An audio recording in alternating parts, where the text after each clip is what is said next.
Rapunzel by the Brothers Grimm. Hello, this is Natasha, and I'm dropping by with a famous fairy tale about a girl whose hair was not only beautiful, but it was very useful too.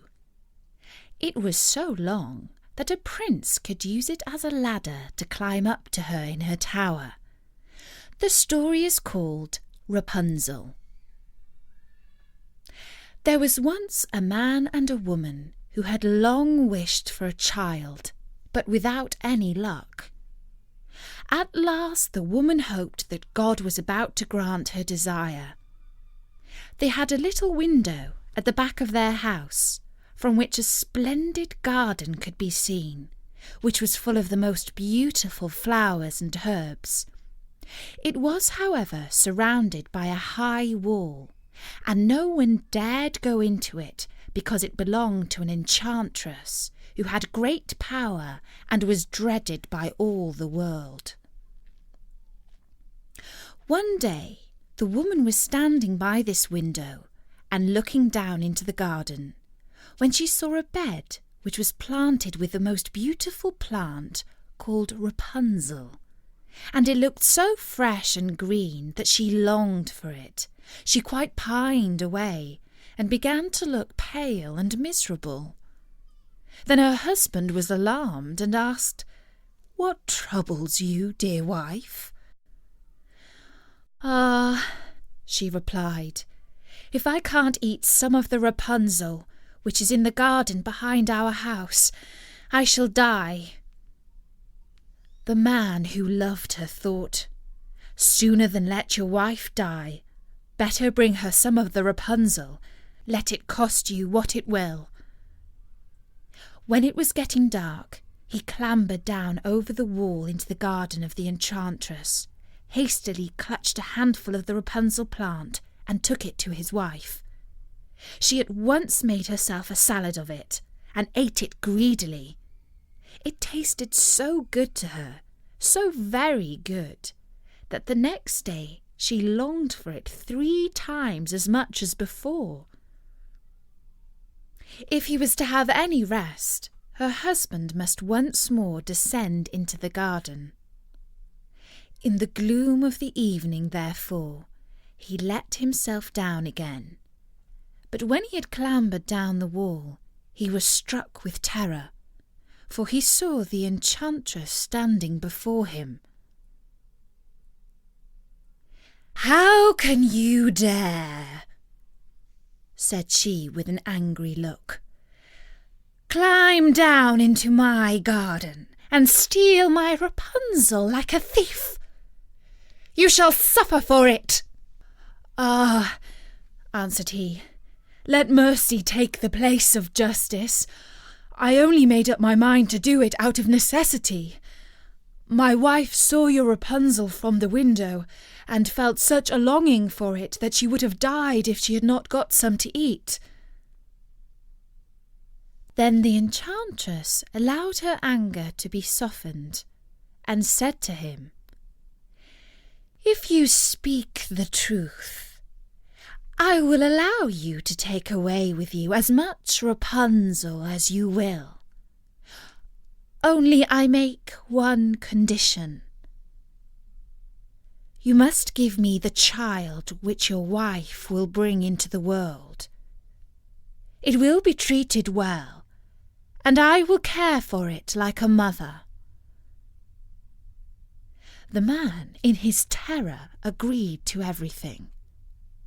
And when the child was born, the enchantress appeared at once, gave the child the name of Rapunzel, and took it away with her. Rapunzel grew into the most beautiful child under the sun.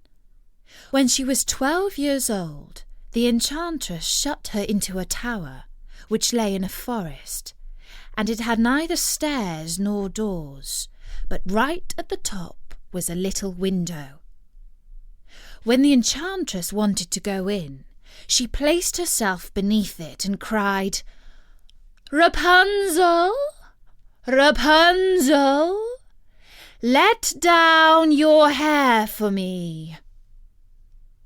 Rapunzel had magnificent long hair, fine as spun gold, and when she heard the voice of the enchantress, she unfastened her braided tresses, wound them round one of the hooks of the window above, and then the hair fell 20 yards down, and the enchantress climbed up by it. After a year or two, it happened that the king's son rode through the forest and passed by the tower. Then he heard a song, which was so charming that he stood still and listened. This was Rapunzel, who in her solitude passed her time in letting her sweet voice sing out. The king's son wanted to climb up to her, and looked for the door of the tower, but none was to be found. He rode home, but the singing had so deeply touched his heart that every day he went out into the forest and listened to it. Once, when he was thus standing behind a tree, he saw that an enchantress came there, and he heard how she cried, "Rapunzel, Rapunzel, let down your hair for me." Then Rapunzel let down the braids of her hair, and the enchantress climbed up to her. "If that is the ladder that leads to the top, I too will try my fortune," said he. And the next day, when it began to grow dark, he went to the tower and cried, "Rapunzel, Rapunzel, let down your hair to me." Immediately the hair fell down, and the prince climbed up. At first Rapunzel was terribly frightened when a man, such as her eyes had never yet beheld, came to her. But the king's son began to talk to her quite like a friend, and told her that his heart had been so stirred that it had let him have no rest, and he had been forced to see her. Then Rapunzel lost her fear, and when he asked if she would take him for her husband, and she saw that he was young and handsome, she thought, "He will love me more than old Dame Gothel the enchantress does." And she said yes, and laid her hand on his. She said, "I will willingly go away with you, but I do not know how to get down. Bring with you a ball of silk every time that you come, and I will weave a ladder with it, and when that is ready I will climb down, and you will take me on your horse." They agreed that until that time he should come to her every evening, for the old woman came by day. The enchantress remarked nothing of this, until once Rapunzel said to her, "Tell me, Dame Gothel, how it happens that you are so much heavier for me to draw up than the young king's son. He is with me in a moment." "Ah, you wicked child!" cried the enchantress. "What do I hear you say? I thought I had separated you from all the world, and yet you have deceived me." In her anger she clutched Rapunzel's beautiful hair, wrapped it twice around her left hand, seized a pair of scissors with the right, and snip, snap, they were cut off, and the lovely braids lay on the ground. And she was so pitiless that she took poor Rapunzel into a desert, where she had to live in great grief and misery. On the same day that she cast out Rapunzel, however, the enchantress fastened the braids of hair, which she had cut off, to the hook of the window, and when the king's son came and cried, "Rapunzel, Rapunzel, let down your hair to me," she let the hair down. The king's son climbed, but instead of finding his dearest Rapunzel, he found the enchantress, who gazed at him with wicked and poisonous looks. "Ah!" she cried mockingly, You would fetch your dearest, but the beautiful bird sits no longer singing in the nest.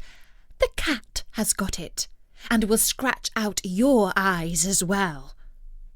Rapunzel is lost to you. You will never see her again."